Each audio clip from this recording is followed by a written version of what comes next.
olha, mas eu posso partir de outro teorema aí que já existe. Um teorema lá, sei lá, das retas, não sei de que ele partiu. Então ele está partindo do quê? De um conhecimento que já existe para ele chegar em outro conhecimento, né? Isso daí, ó, faz parte do quê? É um método forte. Quando você já parte de algo que existe, né? Quando você parte de algo que ainda não existe, né? Inclusive falando sobre a resolução do teorema integral, o cara partiu do absurdo, né? Ele começa no início do livro e já fala. Para demonstrar aquele teorema, ele partiu do absurdo. Tá? Os métodos fracos, então, eles seriam aqueles que produzem algo que tem boa chance de ser verdadeiro, né? Mas não tem uma garantia absoluta, assim como traduzimos os conceitos de dedução e indução, né? Para deixar uma forma mais clara um pouco assim para você, da matemática, né? A dedução é quando você pega lá, você parte. Esse lado aqui vale A, esse lado aqui vale B, esse lado aqui vale C. Então, C quadrado é igual a quadrado vezes B quadrado. A dedução é o seguinte, você chega lá no final, a gente sabe que o valor de C, ele vai ser igual a raiz quadrada de A ao quadrado mais B ao quadrado. Na verdade, você volta. Dedução, né? Você parte lá, né, dos conceitos e tal, para chegar no resultado. A indução, você já deu um resultado, aí você pega e quer saber a origem daquele resultado, aí é a indução, tá? E às vezes você vai ter muitos problemas de matemática que você não vai conseguir deduzir, mas você não vai conseguir induzir, né? Você volta, foi feito assim, então agora você, entendeu? Então você só consegue fazer a dedução se você consegue a indução, né? Isso vai acontecer com vocês, muito, tá? Então, olha aqui, a dedução é um método forte. Você partir do conceito, tá? Bonitinho para demonstrar uma determinada teoria, uma determinada equação matemática. A indução, e na dedução você tem a conclusão que é obtida com perfeição. Na indução, que é um método fraco, a conclusão não é certeira, ela é provável. Tá? Olha, é provável que essa solução ela parta de que eu conheça os valores desses lados aqui. É provável, você não sabe, você não deduziu, você está induzindo, né, uma resposta, tá bom? Então, o método científico ele vai ser dividido em métodos fortes e métodos fracos. Tá? Os métodos dedutivos são fortes também podem ser divididos em outras categorias, algumas das quais veremos logo seguir. Todas garantem que a conclusão a que chegamos é verdadeira. Tá? Não só o método dedutivo, por exemplo, ele garante que você vai chegar numa verdade, tá? Uma verdade concreta, né? Desde que nosso ponto de partida também seja verdadeiro. Tá? Se você estiver partindo de uma coisa que não é verdadeiro, então provavelmente você vai falhar na dedução do seu problema, tá bom? Um exemplo típico de raciocínio dedutivo, sério, vamos ver. Vamos lá. Olha só, aqui é lógica, hein? A dedução. Todas as baleias são mamíferos. Todo mundo sabia disso? Todas as baleias são mamíferos? Vocês têm certeza? Vocês sabem disso aí? Não. Outra assertiva. Todos os mamíferos têm pulmões. Portanto, todas as baleias têm pulmões. É verdade isso aí? Eu consigo comprovar isso? Sim, porque elas vêm para a superfície lá para respirar. Então elas têm pulmões. Tem pulmões, ok. Mas isso aqui você sabe por quê? Eu estudo biologia, não é verdade? Mas, de acordo com quando você pensa de uma maneira lógica, sabe? Todas as baleias são mamíferos. Todos os mamíferos têm pulmões. Né? E aí, olha só, aí você vem com um outro aspecto, que é a lógica, né? Essas duas assertivas são positivas? São positivas, não é verdade? Então, a conclusão geralmente vai ser positiva. Né? Observe que, se as premissas são verdadeiras, positivas, né? Baleias são mamíferos e mamíferos são mamíferos. Não há como a conclusão ser falsa. Né? As premissas implicam na veracidade da conclusão. Esta é a força inabalável do conhecimento dedutivo. Tá? Mas olha só. Os métodos fracos, né, que são os indutivos, como eu falei para você, eles podem levar a verdades que não são verdadeiras. Né? É até um dito falar assim, a verdade que não são verdadeiras, mas as conclusões que não são verdadeiras. Pronto, vamos falar melhor assim, né? Vamos lá, então olha só. Este corvo é preto. Este corvo é preto. O corvo que vi ontem é preto. Portanto, todos os corvos são pretos. É verdade isso? Hein? O que vocês acham? Está certo aqui? Você sabe o que é um corvo? Pássaro. Pássaro. Não, é um pássaro, tudo bem. Você sabe quando esse pássaro, você conhece? Porque você estudou biologia, você não sabe? Não sabe? Não sabe? Preto. Preto. Acho que é preto também? Acho que sim. Eu estou pensando aqui. Você acha que todo mundo acha que é preto, né? Você sabe o que é isso? Isso é conhecimento intuitivo. Né? A gente, qualquer livro que você vai, bota na internet, corvo, vai aparecer que é preto. Pergunta: não pode existir um corvo albino? Não pode. Todos os corvos são pretos? Não. Conhecimento intuitivo. Né? Então, olha só, este corvo é preto, o corvo que vi ontem é preto. Eu posso concluir que todos os corvos são pretos? Jamais. Eu sei que existe mutação genética, o cara pode ter uma mutação genética e o cara via amarelo, sei lá, entendeu? Né? Não acontece com a gente, entendeu? Por exemplo, se eu digo assim, olha, o Márcio tem 2 braços. Ontem eu vi o professor Saraiva, o professor Saraiva também tem 2 braços. Logo, todos os humanos têm 2 braços? Não, o cara pode nascer com uma deficiência, né? Um defeito genético ele não tem, entendeu? Então, a dedução é um método forte e a indução é fraca, porque a dedução ela tem a probabilidade de levar a erros, né? Muito mais alta do que a dedução, né? Então, o conhecimento científico ele é classificado em métodos fortes e métodos fracos. Ninguém pode afirmar com certeza absoluta que todos os corpos são pretos. Entretanto, nossa experiência passada, né, nos permite assumir que todos os corpos sejam provavelmente pretos, né, de acordo com a sua experiência, a sua vivência. Né? Não há garantias formais de que isto seja verdadeiro, mas é uma aproximação que pode ser útil. Né? Então, olha, realmente é possível que eu vi ontem um preto, hoje eu vi novamente um preto, amanhã pode ser que eu veja um preto. Então eu posso estar me aproximando de uma verdade aí. O conhecimento intuitivo ele é muito isso, a aproximação da verdade. Né? Você pode, através do conhecimento científico, chegar na verdade? Pode, mas tem a possibilidade de errar também. Tá? Portanto, a indução é um tipo de raciocínio que assume o futuro como repetição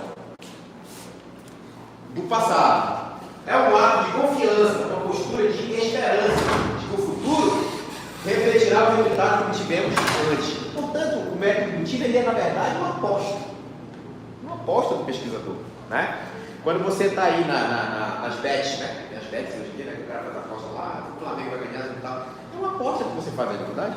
Pode ser que tu ganhe, pode ser que tu não ganhe um jogo. Né? Então, o conhecimento científico, de uma maneira análoga, a gente pode comparar com um jogo. É uma aposta, você faz uma aposta ali. Se vai dar certo, pode ser que dê certo, mas também pode ser que dê errado. Né? É provável. É provável. Conhecimento indutivo pressupõe o quê? Probabilidade. Tá? As implicações dessas ideias para a ciência foram, e ainda são, motivo de grande polêmica. Né? Muito porque, como eu falei para vocês, a maior parte do conhecimento que foi produzido, né? Hoje não, hoje em dia a gente tem muitas, né? O conhecimento científico, como ele é muito sistematizado, nós temos muitas, digamos assim, nuances, né? Hoje em dia, claro, está muito mais avançado. Mas antigamente, época de Einstein, não tinha instrumento para medir, era muita coisa a ver da intuição. Né? Lembra lá da maçã do Isaac Newton? Ele estava lá, que é fake news, tá? Eu já vi, você vai estudar também para falar em física 1, vamos estudar isso aí. A maçã caindo, né? É fake news aquilo ali, né? Mas é uma coisa que tem sentido, não é verdade? A observação dele, né? Inclusive, Einstein estudou a relatividade observando, ele estava no escritório de patente dele lá e observou um cara no elevador, o cara subia, descia e dizia, pô, mas peraí, ele está subindo em relação àquele referencial, e aqui em relação àquele outro? E aí ele foi elaborando a teoria da relatividade, né? A relatividade especial e a relatividade geral. Tá? Então, é intuição humana, né? Vamos investigar mais de perto agora cada uma dessas duas estratégias, que no caso é a dedução e a indução. Observando de perto as deduções. A primeira forma de raciocínio dedutivo que vamos apreciar é aquela introduzida por Aristóteles, o chamado silogismo. Tá? O silogismo tem uma forma similar à que vimos em nossos exemplos anteriores. Podemos entender o silogismo dizendo que são discursos em que certas coisas postas, outra coisa necessariamente decorre delas. Por serem deduções, o silogismo tem conclusões garantidas. Muito bem. Vamos lá. Todos os seres humanos são mortais. Os gregos são seres humanos. Portanto, todos os gregos são mortais? É uma verdade absoluta que todo mundo vai morrer. Tá? Isso aí, ninguém tem dúvida, na verdade. Né? Isso está comprovado pela ciência, né? Que vai chegar um momento que a sua célula não consegue mais, né? Agora, por exemplo, nós tivemos o Silvio Santos, que morreu. Né? O Silvio Santos morreu de H1N1. H1N1. O cara tinha muito dinheiro, então o cara morreu de gripe. Morreu de gripe. Entendeu? Chegou um momento que as células dele não conseguiram lá resolver o dele, não conseguiu defender tudo e colocou um limite. Chegou no limite. Né? O cara estava no melhor hospital do Brasil, mas tem jeito, entendeu? Aí às vezes o cara diz assim, porra, eu estou tentando socorro, mas morrendo, tu vai ser. Né? É o que tem. Ele estava nos Estados Unidos, mas no né? tipo assim, lá é. Portanto, todos os gregos são mortais. É verdade? É um chileno. A gente sabe que todos os seres humanos são mortais. Se os gregos são seres humanos, então logo todos os gregos são mortais. Né? Observando de perto as induções. A indução de raciocínio que usa ocorrências específicas, tá? Do passado para sugerir como poderá ser o futuro. Por isso, a indução é uma forma de raciocínio que em geral é vista como partido particular. Lembra do exemplo do corvo? Este corvo é preto. Ontem eu vi um corvo preto, né? Então eu estou partindo de uma informação que eu estou trazendo do passado, né? Que não necessariamente foi comprovada. Eu estou partindo dessa informação para me chegar numa verdade, tá? Por isso a indução é uma forma de raciocínio que era vista como partido particular, né? Ocorrências ou amostras específicas para o genérico, ou seja, regras e determinações gerais. Sua principal atividade consiste em derivar novas conclusões, as generalizações, né? A partir do exame de alguns poucos exemplares. Talvez você ache que esse tipo de estratégia não tenha nada de inconveniente, afinal, representa bastante de nosso conhecimento diário, mas não é difícil criar exemplos nos quais a indução nos leva a riscos. Olha só, meu amigo sempre nada naquela praia que dizem estar infestada por tubarões e nunca foi mordido por um deles. Então eu vou lá também. O que vocês acham? Ele pode ir, agora só ver se vai ter uma sorte do parceiro dele. Você acha que foi sorte, né? Entendeu? Mas por que você está falando? Porque a probabilidade, né? A probabilidade de ter lá um tubarão. Mas olha só, perceba só. Esse cara, ele tá se baseando numa coisa que foi no passado. Meu amigo sempre nada naquela praia. É um conhecimento que ele já tem. É passado, né? Ele já foi lá, ele viu que o cara nada sempre lá. Não aconteceu com nada, então ele vai lá nadar. Boa sorte, né? Boa sorte. Esse raciocínio é indutivo e, obviamente, bastante perigoso. Não é verdade? Porque isso não é assegurado, amigo. Porque lá não vai ter o tubarão, né? Vai levar uma perna dele, um braço dele, uma coisa, né? Ele é indutivo porque se baseia na generalização. Esse cara pegou e generalizou o conhecimento prévio. Se ele, anteontem ele veio, não teve, ontem não teve, hoje não teve, então amanhã eu vou. Vai. Mas vai com fé. Né? Vamos lá. Na semana passada, nadei lá e não foi mordido. E não fui mordido. Ontem, nadei lá e não fui mordido. Vou nadar lá hoje, mas é seguro. Você não tem como comprovar. Isso partiu de informações passadas, né? E generalizou uma coisa futura, né?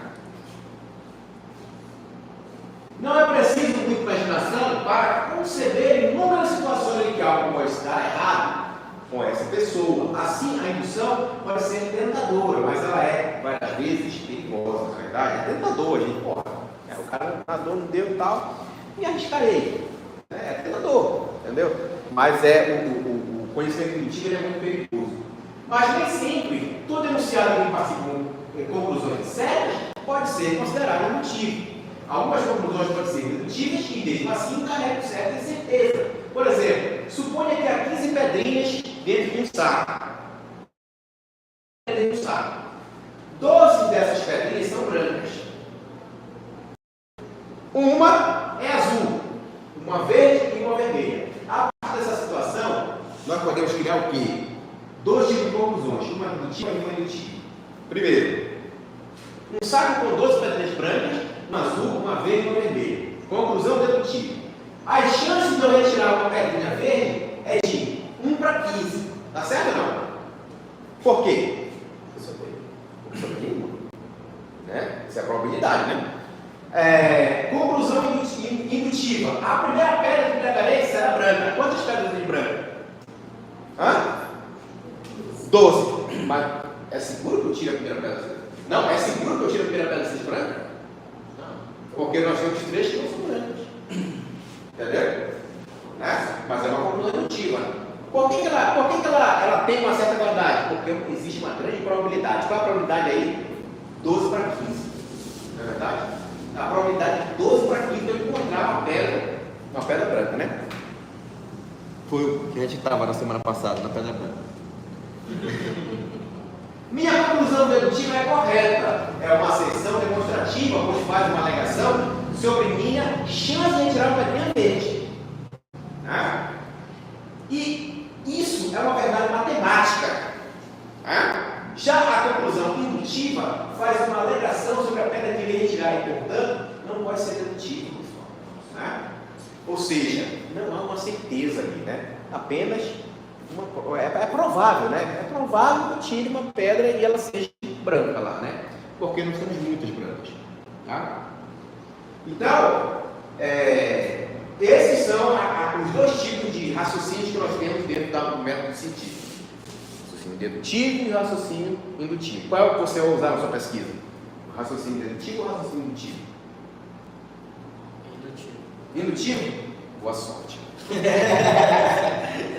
A gente acabou de falar que o método que traz as verdades é o dedutivo. O indutivo, ele só te dá probabilidade. É provável, né? É provável, entendeu?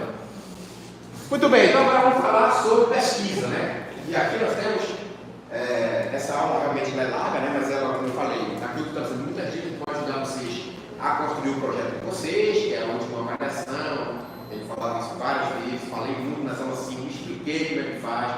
Hoje eu ia explicar também para vocês aqui, tá bom? Porque, como vocês falaram, né? Eu não consigo ir, né? Inclusive essa turma que é mais tem aluno realmente, né? Lá nos outros polos tem menos, foram menos, aqui tem mais.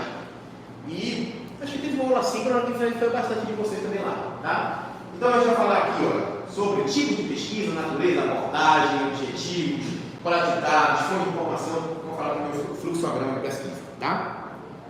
O que é pesquisa, pessoal? O que é pesquisa para vocês? Não é para lá, o que é pesquisa para vocês? Pesquisa tu vai atrás de uma informação correta, entendeu? Pesquisar algo. E quando você vai atrás de uma informação correta. Mais alguém? Pensa alguma coisa diferente? Basicamente isso aí, com uma pesquisa a gente vai buscar informações que, caso a gente tenha dúvida, a gente vai tirar através da pesquisa. Tá, eu posso buscar informação, mas posso encontrar uma informação que não seja verdadeira. E tá certo essa definição, é a busca de informações corretas. Né? Além disso, a pesquisa pode ser definida também como uma busca com diligência.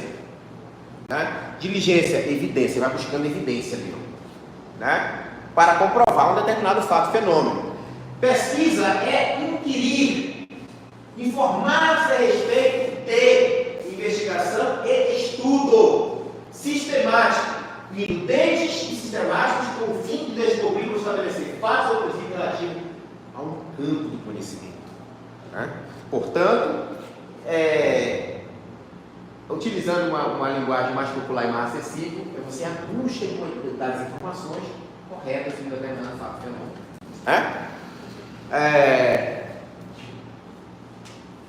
As pesquisas elas são classificadas quando a natureza ou o nível de investigação, como pesquisa básica, pesquisa aplicada. Né? O que é pesquisa básica? A pesquisa básica ela gera conhecimentos novos, úteis para o avanço da ciência, só que sem aplicação prática. Né? Tem muita coisa na matemática que foi feita que não serve para nada, mas é uma demonstração, né? De determinado conhecimento. Tá? Quem foi o cara que colocou letra aí, né? Colocou o quê? As letras na matemática. As letras? Eu queria descobrir quem foi. Eu entendi. A, B, C, um M, mais um, dois, 1 mais 3, 4. Não sei quem foi que inventou essa história, tá tudo muito bem, foi botar A mais B igual a C. Não sei como. Pois é, como é que o cara inventou isso aí, não é verdade? Realmente. Então, a pesquisa pode ser classificada quanto à natureza de investigação, como pesquisa básica e pesquisa aplicada. A pesquisa aplicada, ela objetiva a geração de conhecimento para aplicação prática. Né? E aí nós temos as áreas que são... nós especializamos nessas áreas para fazer essa pesquisa, a aplicação, a pesquisa aplicada, não é verdade? Por exemplo, as engenharias, né? Quem é que desenvolve o produto? Engenheiro. Tá? Os matemáticos, os físicos, eles elaboram as teorias, né? As teorias. Por exemplo, eu não sei se vocês sabem, né? Que eu acho que foi no ano de 2012, se não me engano, que foi comprovada a existência de bóson de Higgs, né? Que foi previsto experimentalmente lá por teoricamente por Higgs, lá em 1930. Portanto, aí, ó, 80 anos depois, veio o cara lá no laboratório e comprovou. Né? Lembra da validação que eu falei? Então, olha só. Ele comprovou uma coisa que ainda não serve para nada. Não serve para nada. É pesquisa o que isso aí? Básico ou aplicado? É básica. Básico. Agora, o cara, um dia lá o cara é o seguinte, olha, eu desenvolvi um método, né? Eu desenvolvi uma máquina que eu consigo construir computadores de mão. Um computador de mão. O cara quer saber, a história do smartphone é isso, né? Que o cara queria, Steve Jobs queria construir ele chamava de computador de mão. Está aqui hoje. Isso aqui é pesquisa aplicada, né? O produto foi desenvolvido, está aqui. Entendeu? Então, quanto à natureza, o nível de investigação, a pesquisa pode ser básica ou pode ser aplicada. Né?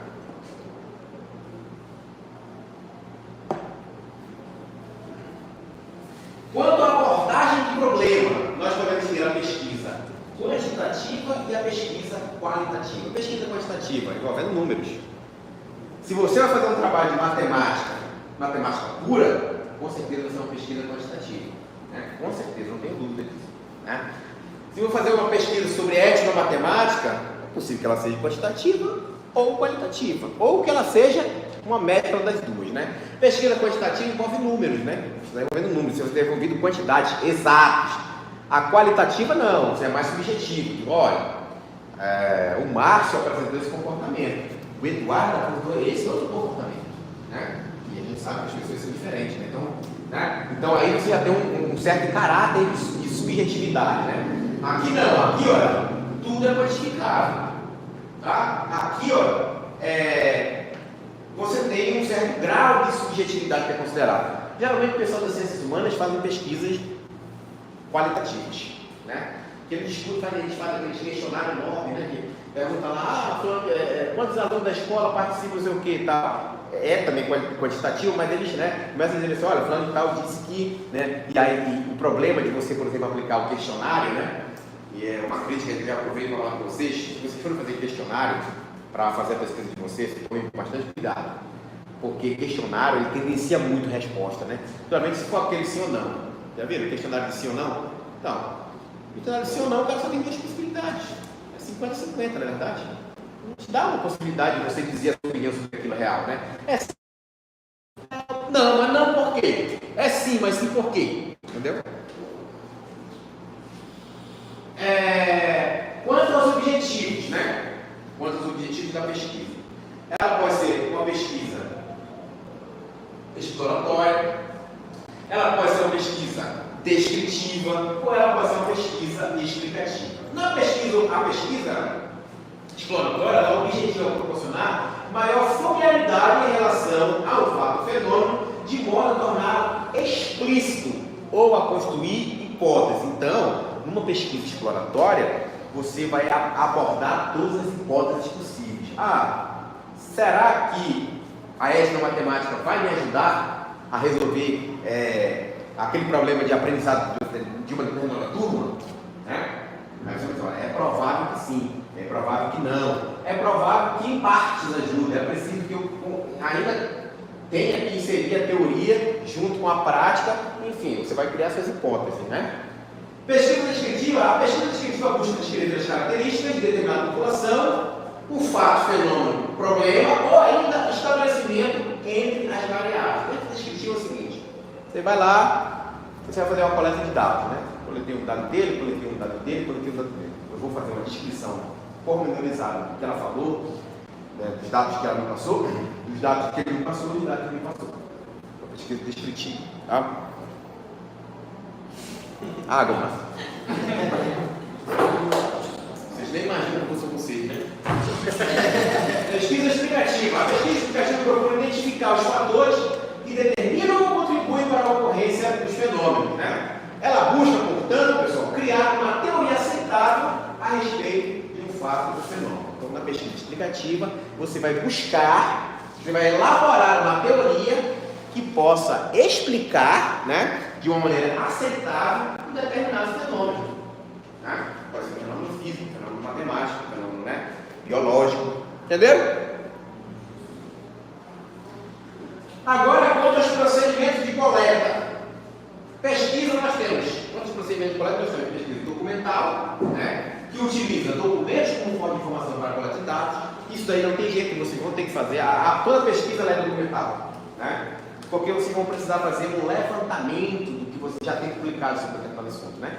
Por exemplo, eu estava falando da etnomatemática. Ele quer utilizar a etnomatemática para mediar o processo de ensino de matemática lá no ensino fundamental, tá? Então, ele vai ter que fazer uma consulta sobre, né, nas diversas bases de dados para coletar informações preliminares sobre aquele determinado tema. Então não tem jeito, sempre a gente vai utilizar de uma pesquisa documental, né? Pesquisa experimental. Quando você determina um objeto de estudo, seleciona as variáveis capazes de diferencial, define-se a forma de controle e de observação dos efeitos que a variável produz no objeto. Então a pesquisa experimental é aquela que o cara vai para o laboratório. Ele tem um controle daquelas variáveis lá, né? Eu quero produzir um material que seja mais resistente do que essa tela aqui, ó. A minha está toda quebrada, inclusive, aqui, né? Então eu vou para o laboratório, eu preciso fazer testes, não é verdade? E aí você tem a pesquisa experimental. A pesquisa de levantamento, que envolve a interrogação direta de pessoas cujos comportamentos desejam conhecer. Eu quero saber o seguinte: será que as pessoas daqui do Vitória do Jari, elas gostam de tomar leite? Vou fazer uma pesquisa, né? É uma pesquisa, vou fazer um levantamento de dados, né? O censo é um levantamento de dados, não é verdade? Você não tem que responder o censo aí, o censo vem aqui, né? Então, você vem aqui, o cara pergunta qual é a raça que você acha que você é, né? Se você é preto, preto, pardo, né? Vou começar a ligar antes, eu gosto assim.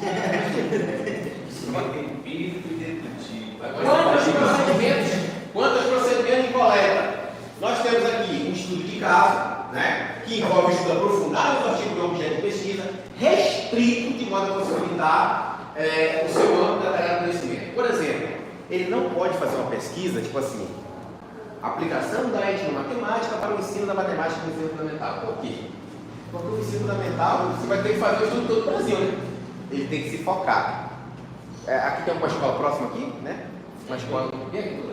Então pronto. Aí ele vai fazer um estudo sobre a aplicação da etnomatemática para o ensino da matemática no ensino fundamental na escola municipal, bem aqui, né? É específico. O que significa? Que aquele estudo que ele fez serve para aquele local, um estudo de caso. Cada estudo foi aqui, né? Ele não pode generalizar. Ele pode dizer, eu cheguei à conclusão aqui de que a etnomatemática ela serve para ensinar matemática. Isso significa que todas as escolas vão servir? Não sei. Né? Isso que eu falo. Tema de pesquisa tem que ser focado. Isso já é a dica para o trabalho de vocês, né?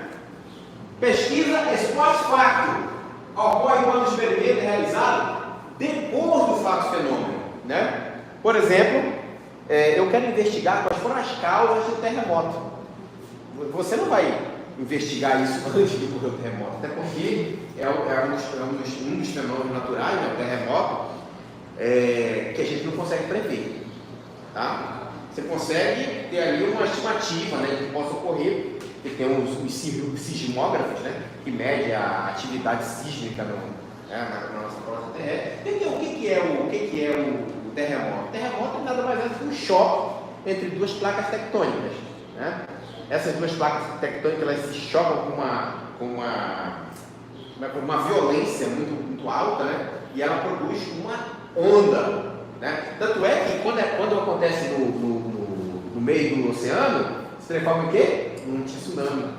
Pode ser tsunami, maremoto, entendeu? Tem vários.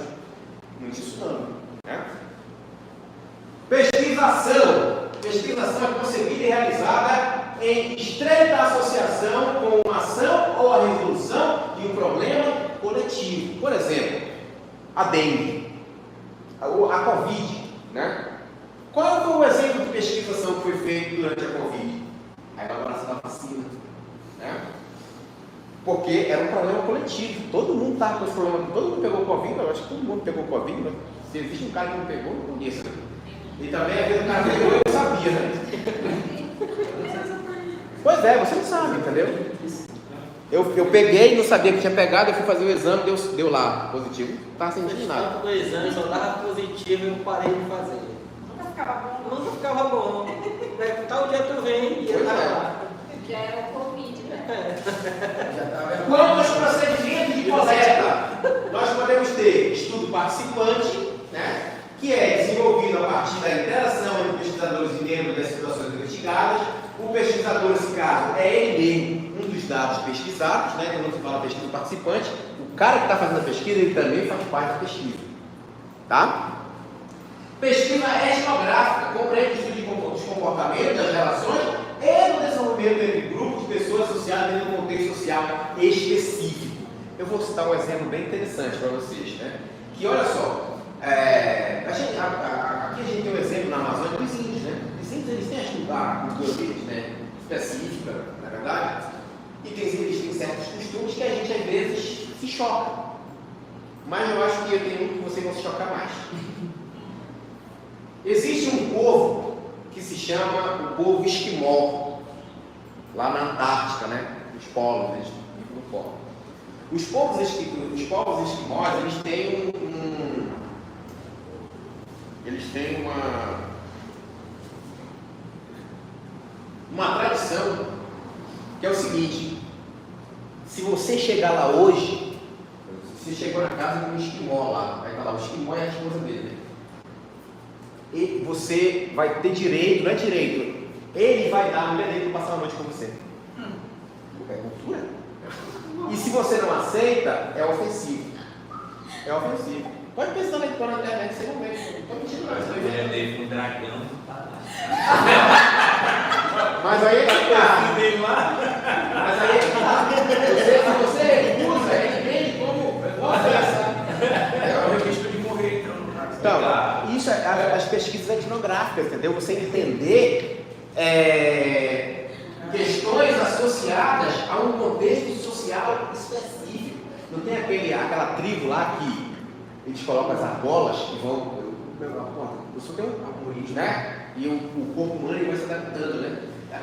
Tem mulher que tem o pescoço lá em cima assim, entendeu? É a cultura deles. Eu não vou botar uma argola daquela no meu pescoço, entendeu? A gente não vai botar, né? Mas eles colocam, entendeu? Lógico, fazem isso. O que para nós é um espanto, para eles é normal, entendeu? É um contexto social específico, né? Quanto às fontes de informação, nós temos aqui o estudo de campo, que é quando você vai obter os dados, né, da sua pesquisa em law, em natura, né? Exemplo, biólogo, né? Os biólogos fazem pesquisa de campo, né? Porque, por exemplo, ele quer estudar o comportamento de uma onça, ele tem que ir lá para estudar esse comportamento, entendeu? Então é feito em natura, em law. Pesquisa de laboratório, produzida através da reprodução de fatos, fenômenos de forma artificial e controlada, né? Toda aquela tecnologia que nós temos hoje, elas foram produzidas de forma artificial e controlada, tá? Pesquisa bibliográfica, que vocês também vão ter que fazer, toda pesquisa tem, deve ser feita naturalmente. Um tipo de pesquisa a ser utilizado no processo inicial de qualquer investigação científica. Precisa fazer uma análise da literatura.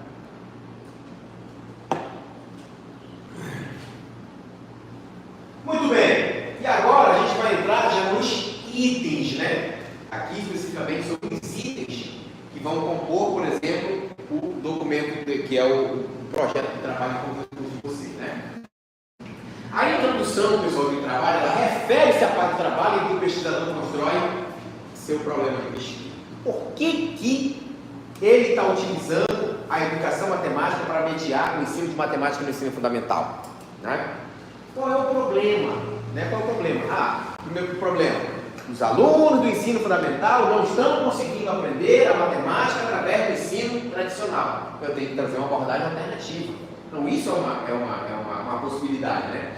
E aí o problema de pesquisa dele é esse. Os alunos do ensino fundamental não estão conseguindo aprender matemática através da forma tradicional. É um problema de pesquisa, né? E isso você vai fazer aonde? O que você vai fazer? Onde você vai elaborar o seu problema de pesquisa? Você vai demonstrar que você tem um problema, tá? É na introdução, certo? O que você deve fazer para você identificar, né, no caso, esse problema de pesquisa? Primeira coisa, identificar as razões de seu interesse. Justificar por que você está fazendo o trabalho. A ética da matemática é um campo da matemática que ainda é um pouco explorado recentemente, né? E que a gente sabe que é um campo que pode, né, agregar no processo de ensino, ajudar os estudantes a entender diferentes contextos dentro da educação matemática, etc. e tal. Eu costumo falar que é a introdução onde você vende o seu peixe, como se fosse uma feira. Tá? Como se fosse uma feira. Na feira o cara está lá, aí o cara tem aqui um pacu maior, tem um pacu menor. O pacu é foda, né? Essa é uma referência não muito boa, né? Vamos lá, e tem a pescada, né? Tem uma pescada maior, uma pescada menor, tal, né? Desculpa, pessoal, tá bom?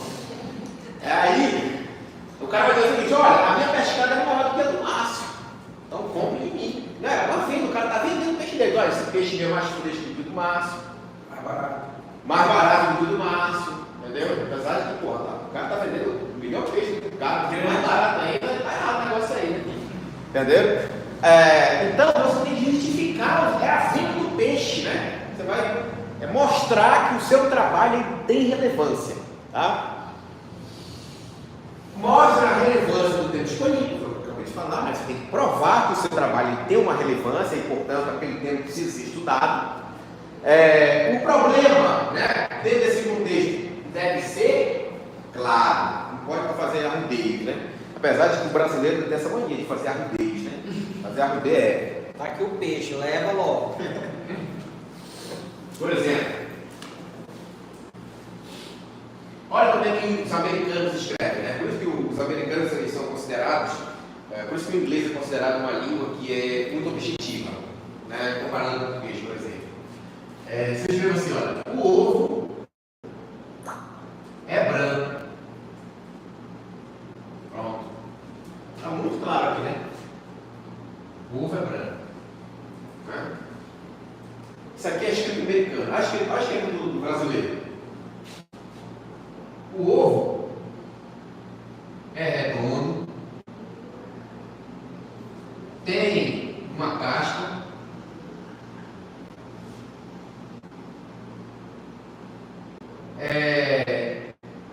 que uma casca porosa, Até chegar no branco. e é branco. Você só queria falar que é branco. Mas o brasileiro tem isso, é arrudeio. Quando arrudeia, tem que enfeitar, né? Não tem as meninas que pegam o caderno aí, o coraçãozinho do lado, os slides, tudo bonito, né? Com o negócio aqui, um coraçãozinho, um gif para usar, tudo. Então o brasileiro tem essa mania de ficar enfeitando as coisas. Quando você fala de pesquisa científica, conhecimento científico, você tem que ser direto. Você tem que ser claro, você tem que ser objetivo. Você não tem que ter arrudeios, tá bom? A introdução tem como função formatar o programa de pesquisa, áreas justificativas, que eu falei, né? E fornecer uma visão geral da estrutura do trabalho, indicando, resumidamente, o conteúdo de cada capítulo, ou seja, aquilo que você vai abordar ao longo do seu trabalho, tá bom? O problema de pesquisa. O que é então esse dito cujo problema de pesquisa? É uma sentença em forma interrogativa, é uma pergunta, ou uma questão sobre a relação de duas ou mais variáveis ou fenômenos a serem pesquisados. Se eu falo assim, será que a etnomatemática como é que chama? Será que a etnomatemática pode resolver esse problema do ensino da matemática lá do ensino fundamental? Uma pergunta, né? Sua formulação deve ser clara, compreensível e operacional. Tá? Você não pode fazer arrudeio. Como eu já falei, pesquisa tem que ser direta. Tá? O conceito de problema de pesquisa pode ser entendido como uma questão que desperta interesse ou curiosidade, cujas informações parecem não ser suficientes para a solução do problema. Né? Olha, eu sei que tem trabalhos passados que mostram que a etnomatemática pode ajudar nesse processo. Mas será que isso vale aqui na escola? Né? Que ele vai fazer o estudo de caso dele? Será que vale aqui? Né? Ele só vai verificar isso se ele fizer o estudo. Né? É preciso muita atenção e precisão na sua formulação. Tá? O problema de pesquisa tem que estar claro, pessoal. Tá? Isso é uma coisa muito importante para o projeto de vocês. Tá? Problema de pesquisa? Claro. Hipóteses. Entende-se como uma declaração que antecipa a relação entre duas ou mais variáveis. Em suma, a hipótese é uma aposta do pesquisador. Né? E aí tem muito do conhecimento indutivo, né? Conhecimento empírico. Ah, professor, mas por que você não falou que o conhecimento científico é sistemático? É sistemático, mas isso não significa que você não possa fazer apostas. Essa aposta depois ela vai ser confirmada onde? Na conclusão, a gente vai falar depois, né? Problema, pesquisa e hipótese, portanto, estão intimamente ligados. Né? Porque a hipótese ela é uma provável solução do problema. Qual que é, por exemplo? Vamos chegar, né? A hipótese é uma resposta antecipada do pesquisador que deduziu da revisão bibliográfica. Né? Ele viu lá o professor Bertrand D'Ambrosio, que é o precursor da etnomatemática no Brasil, né? Ele disse que a etnomatemática serve, na verdade, o professor Bertrand D'Ambrosio, né? Ele não é vivo, mas morreu já. Ele tem muitos artigos que ele publicou na internet aí, falando sobre a educação matemática e sobre o emprego da etnomatemática para o ensino da matemática. Né? Então, a hipótese ela é uma resposta antecipada, uma resposta provável. Tá? Porque que ele fala resposta antecipada, mas você não sabe que aquela resposta vai ser correta. Tudo certo. Nos estudos quantitativos, pode ser colocada a prova para determinar sua validade. A hipótese conduz a uma verificação empírica e torna-se importante para que a pesquisa apresente resultados úteis. Tá?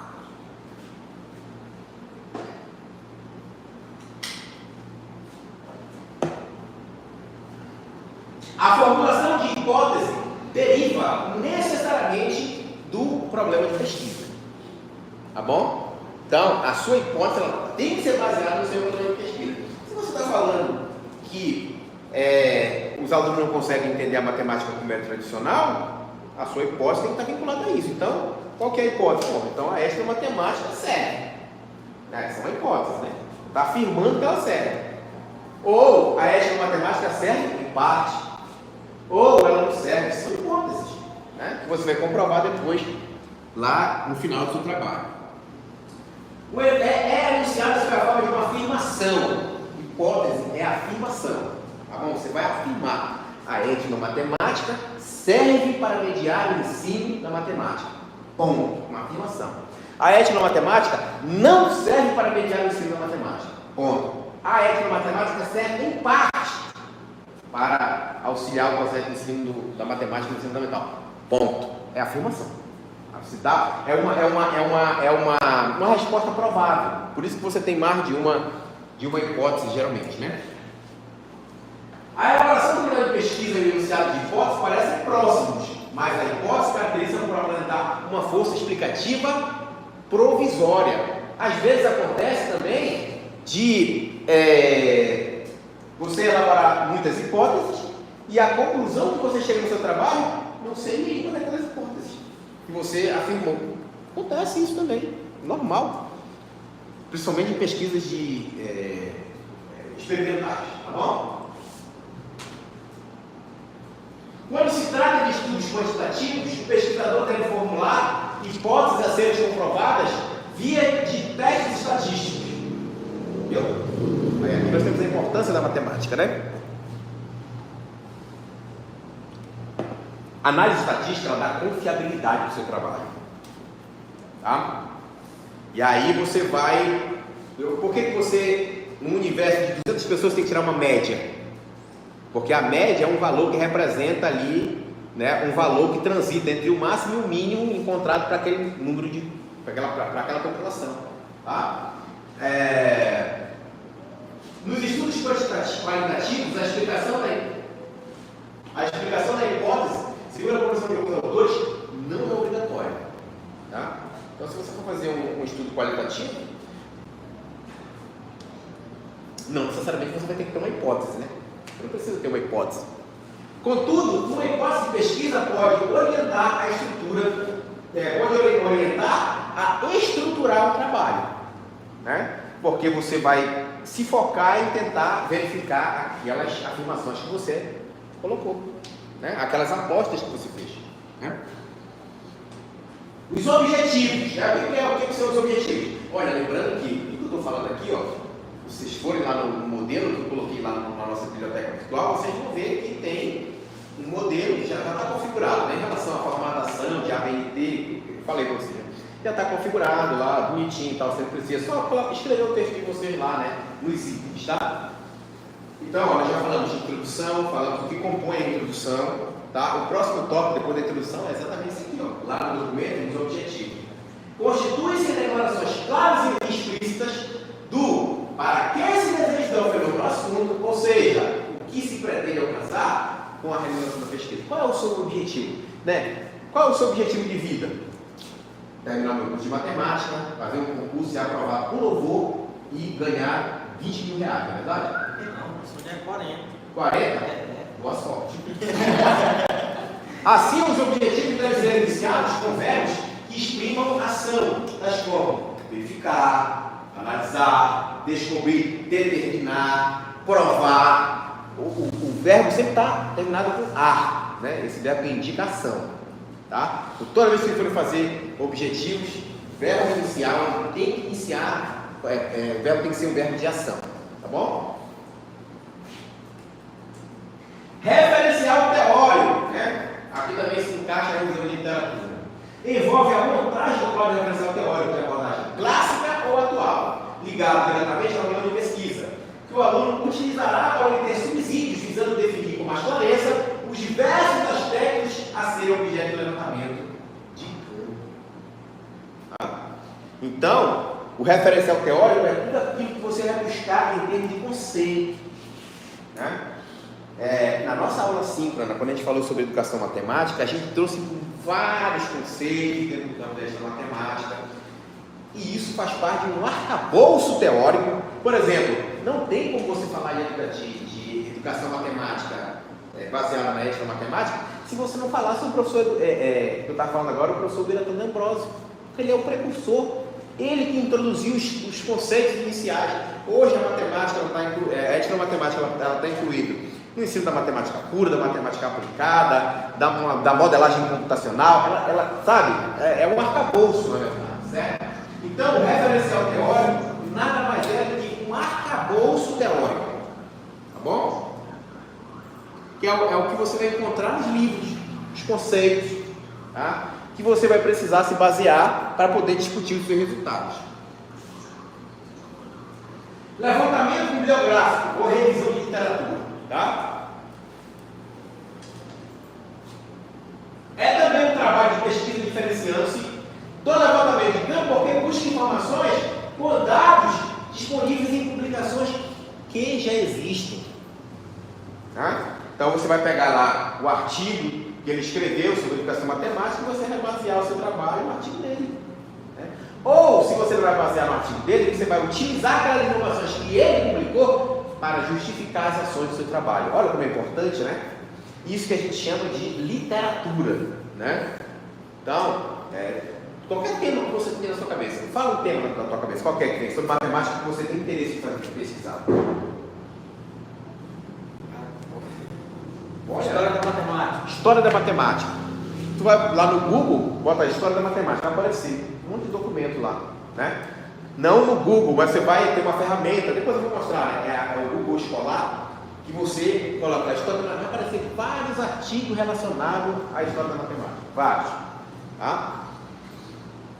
Né? E essas publicações são livros, teses, né, de doutorado, dissertação de mestrado, TCC, artigo de origem nacional ou internacional, e na internet realizado por outros pesquisadores. Eu não me lembro agora. Tinha artigo em inglês lá na biblioteca virtual? Não viram? Vocês não responderam os questionários? Esse último aí, o último do questionário aí, ele não saiu do ar. Olha, pessoal, por que eu fiz isso? Olha, prestem atenção. Vocês estão numa disciplina de metodologia do trabalho científico.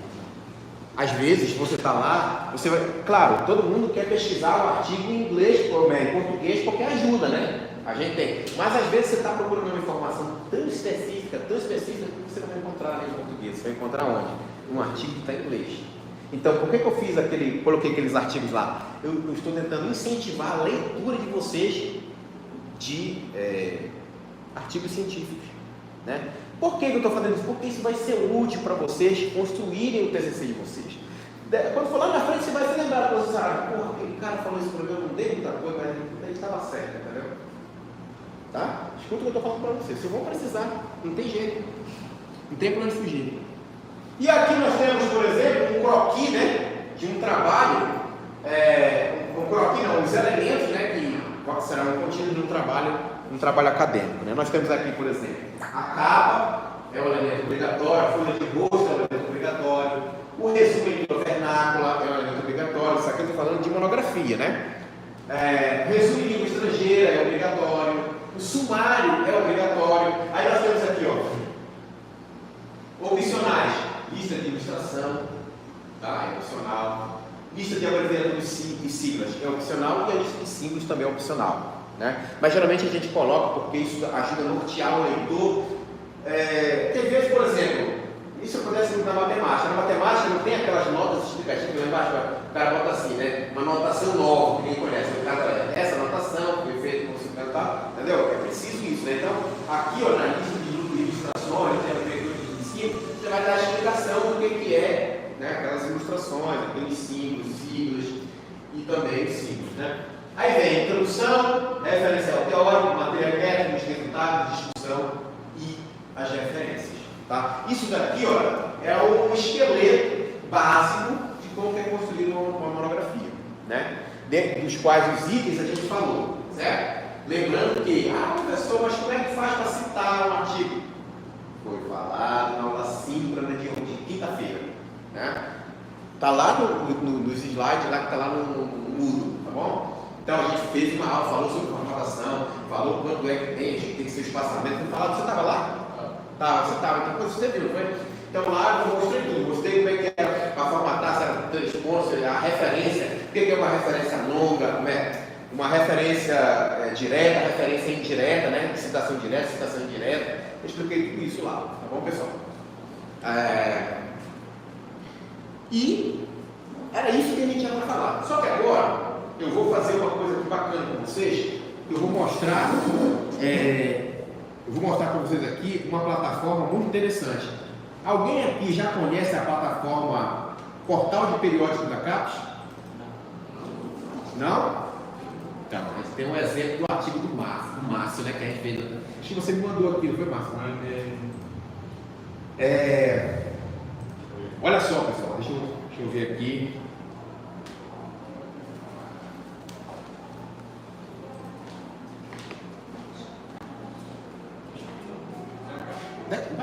Márcio, bate uma foto quando ele voltar. Ah, sim, é meu mesmo. Deve ter Hã? Deve ter feito. Pois é, não, mas eu achei uma aqui também.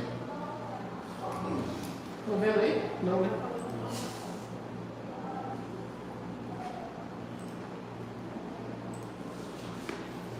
Ué, tá sem internet aqui, né? Tem que botar internet aqui. No teu computador? Vai lá. Aqui? Não.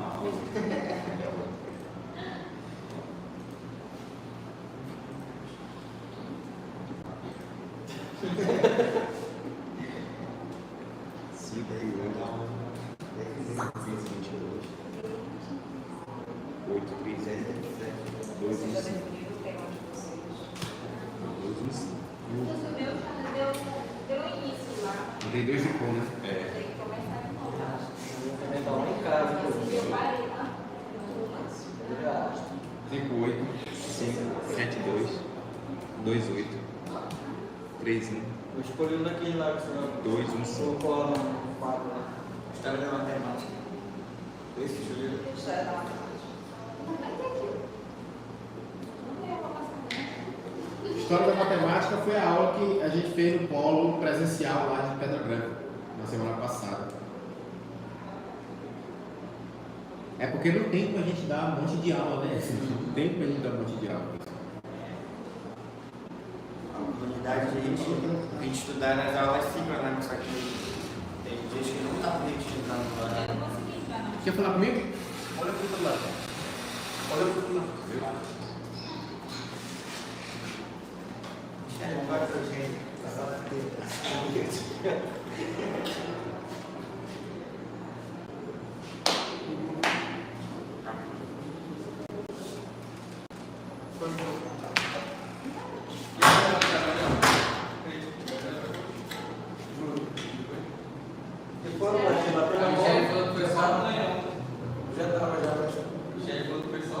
Não conectou não, Márcio. Não tenta aqui o meu. Tenta o meu aqui. chamar o. Você quer que chame o a parte de trabalho no polo? No final do jogo da filmagem, Deixa eu tentar aqui se consigo. Me convidaram para jogar, mas eu disse não jogo mais. eu tô quase um mês mais. 7 anos que eu tô Quase um mês já bati o jogo. Mas será que já Quem? tá de correr? Mas quando eu voltei a fazer exercício em dias aí, menino, não caminhada. Agora eu não dou conta de chegar em casa de volta. O jogo era para essas costas, nós dois, tipo, pra ele não, pra ele se classificar. Ele perder. Foi. 2 a 0. Agora jogando. Tô te falando, cara, já jogou comigo, ele sabe, não tô inventando, posso. Mas eu fiz, se eu pudesse, vai Mas ele vai ter que agora aqui. Qual o time, né? Olha como tá. Não, o time de branco verde. A última. Entrei mesmo só comentando. Já jogou com a camiseta.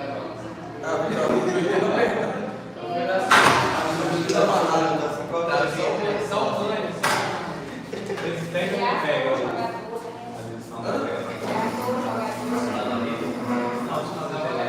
Eu não ia jogar assim.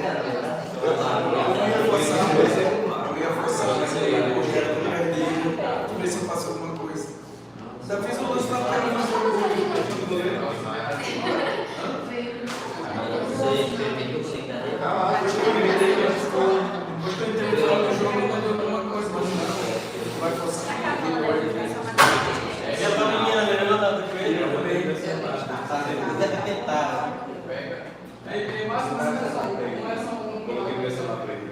Mas esse era para ir para cima. Aí a gente tem a mesma, né? Não, esse era o 17. Estava tendo o sub-17 feminino, master do aberto.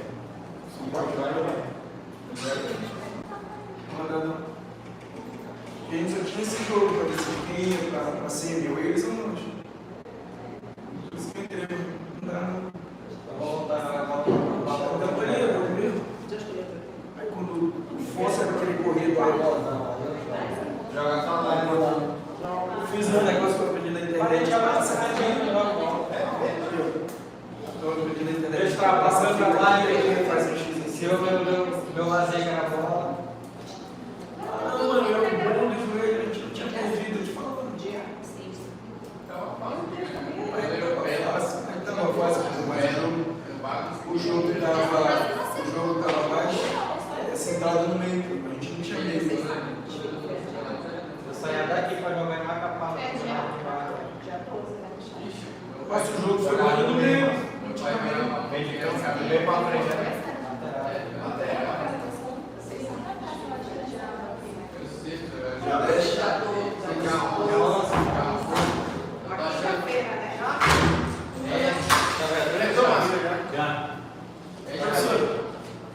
A gente vai fazer só uma camisa hoje, porque parece que o pessoal da educação física quer ir com a gente já tem pronto. A gente vai fazer a nossa. Vai fazer a nossa mesmo que a gente já usa para vir pro protocolo.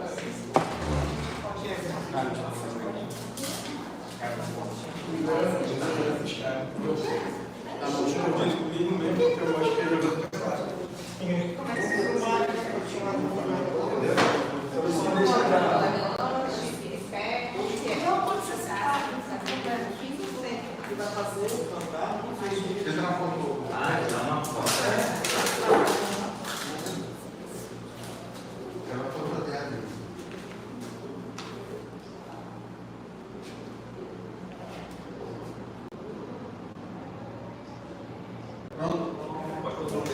Não, se a gente vai trancar, eu vou recolhendo aí.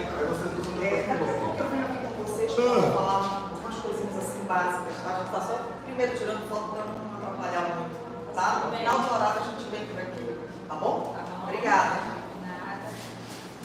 Então, pessoal, vamos lá, o pacote periódico da CAPES.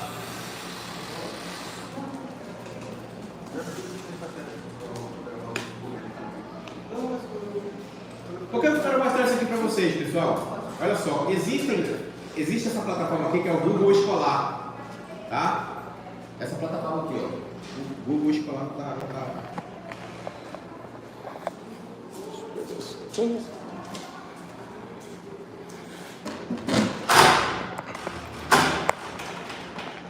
Olha,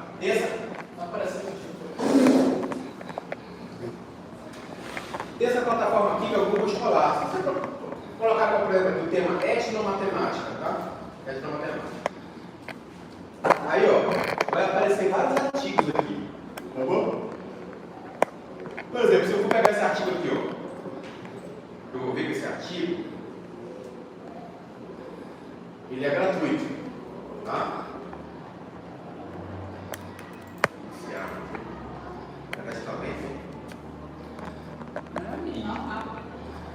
É no seu celular.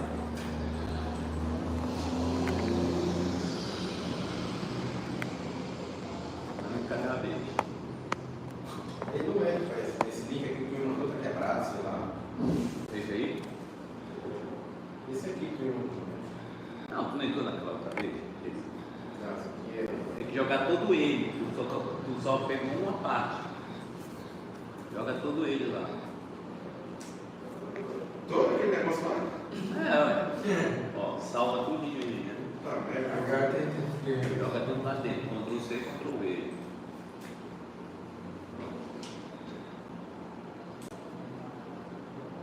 Esse aí que ele.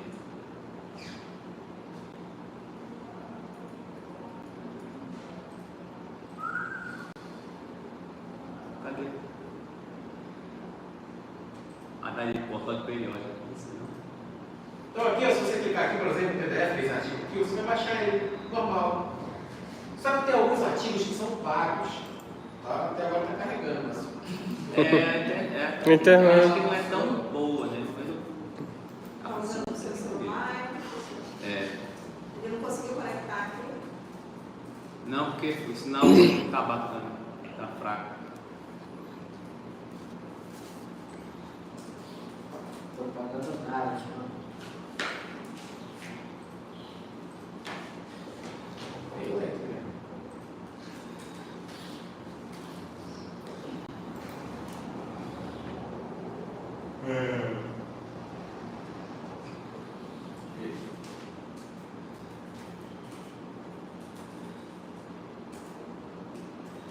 Eu vou ter que sair do meu, deixa eu sair daqui do meu, para ver se fica só com o teu computador.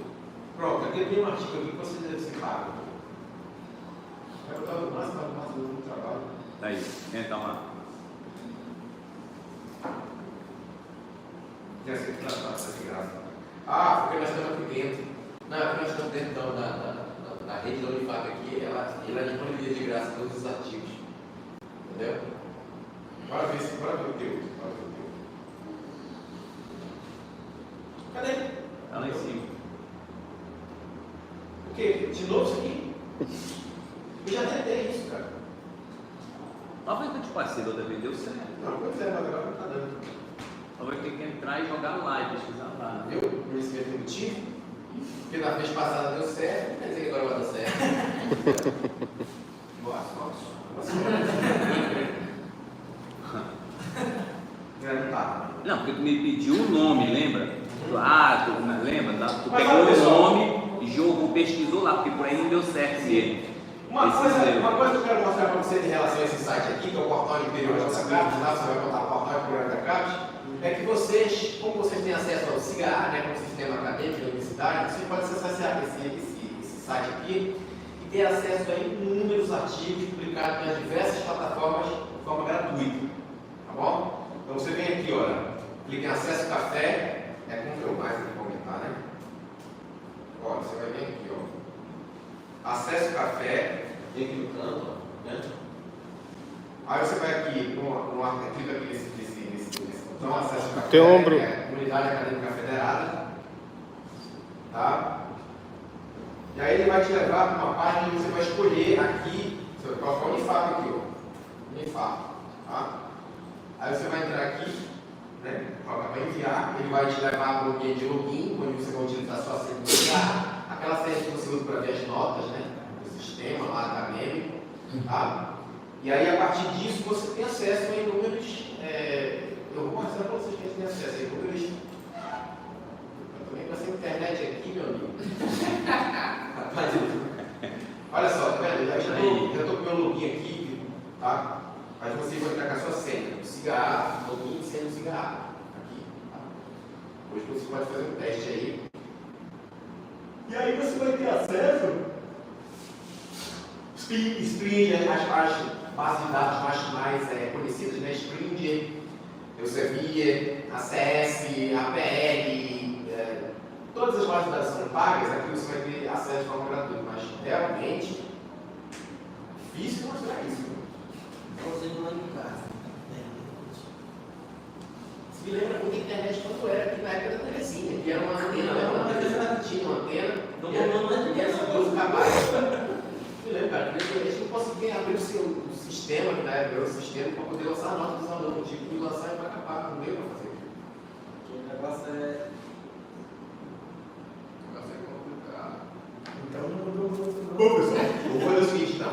Como essa internet não está ajudando, eu vou fazer um vídeo, tá? Depois. E vou pedir lá pro nosso amigo Igor aqui fazer uma diagramação lá, um negócio lá que ele sabe fazer, para ficar bonitinho e eu vou colocar o controle, até que fica. Aqui vai ser outro aborto para a gente pesquisar uma coisa aqui, né? Por exemplo, ondas gravitacionais, né? Aí vai demorar uma eternidade para entrar e ele nem carregou direito o site aqui, não é? Porque a internet daqui, né? Que é assim. A do da telefonia. Isso é o Brasil.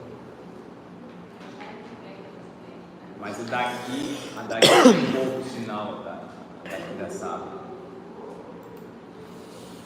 Daqui o sinal de telefone também consegue. Muito bem, eu vou fazer um vídeo lá e vou colocar lá para mostrar para vocês como é que usa a plataforma, tá bom? E aí eu aproveito para mostrar, aqui até ficar aqui, e não pago, e pago, não tem diferença. Aí você consegue ter acesso com a sua senha de cigarro na plataforma aqui.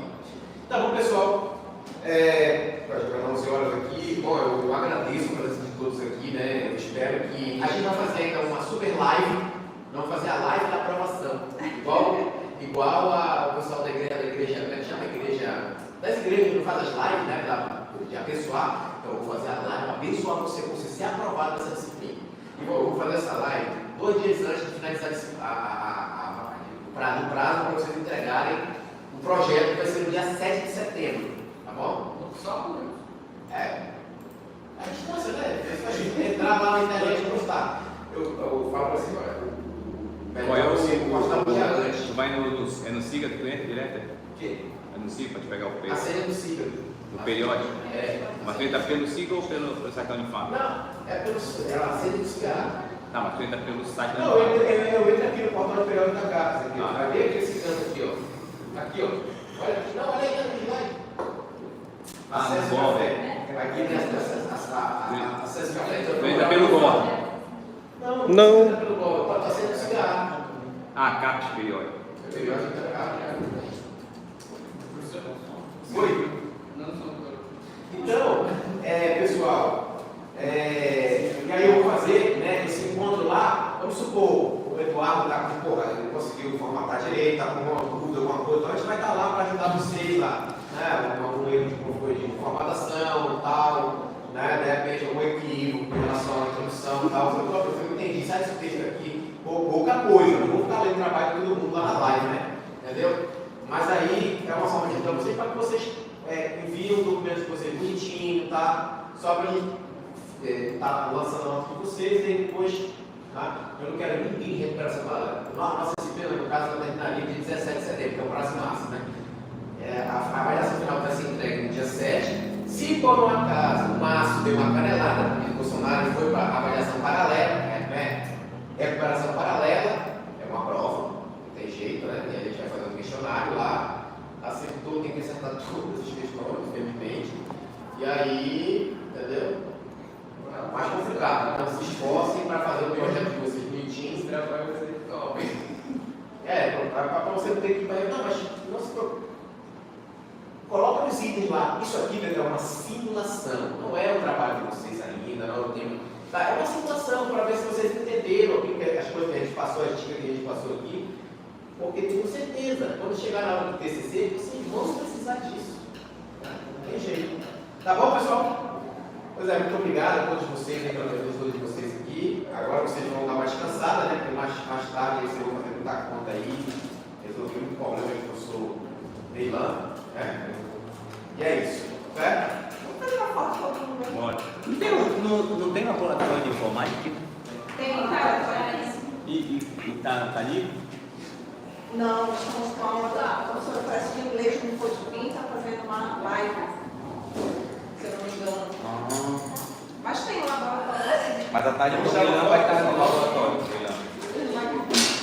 Pois é, ele usa computadores. E vão ficar usando lá o computador?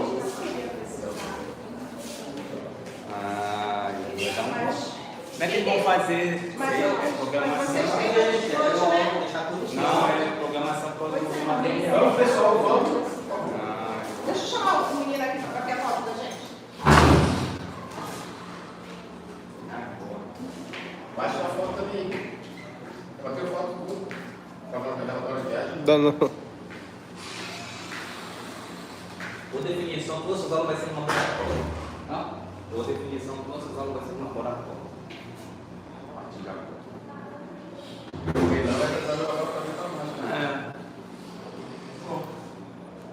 Porque. Vamos lá? Vamos lá, professor. Bora. Vamos lá.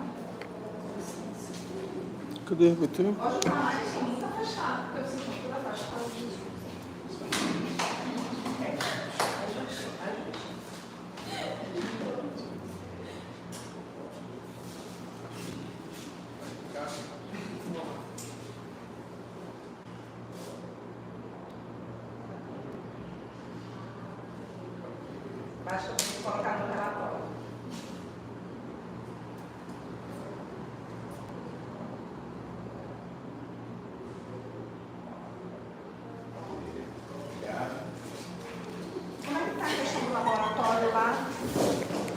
Agora vai ser usado o dia todo. Muito bem.